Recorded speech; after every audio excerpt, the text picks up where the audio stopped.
Okay, so last video I asked you a question that why the induction of a straight conductor, or what is the induction of a straight conductor?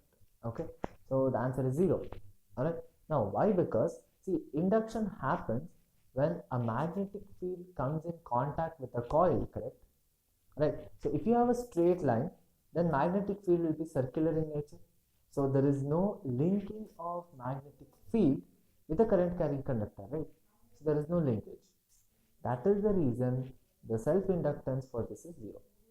Okay, anyway, so we have self inductance. Now we need to calculate the coefficient of self inductance, or in other words, mathematically we are trying to define self inductance. Okay, now what we have is, see, we have change in magnetic flux, so let's call it as phi. Now that phi, it depends on the current, right? Because more the current, more is the value of phi, right? So we have phi is proportional to I, correct?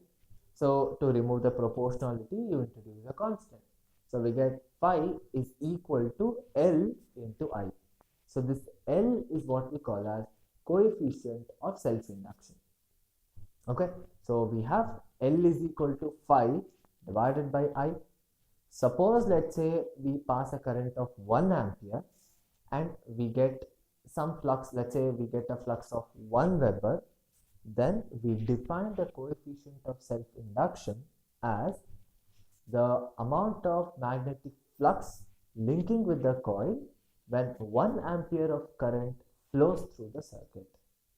Okay, so this is what we call as coefficient of self-induction. All right, now the SI unit for this is Henry, so we have kept it in the honor of Henry, the scientist Henry.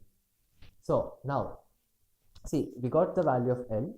Now we can also use L to define the induced EMF. Now induced EMF was what?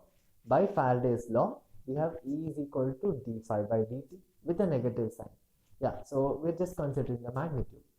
So in place of phi, you can put Li. So if you substitute, we get E is equal to d by dt of L into I. So you will get E is equal to L into di by dt. Okay, so here we are defining the EMF with respect to the coefficient of self-induction. Okay, so here also again we get this, the SI unit is not going to change, it's still Henry itself. Okay, so in both the cases, whether you have the change in magnetic flux or the induced EMF, in both the cases we can define the self-induction.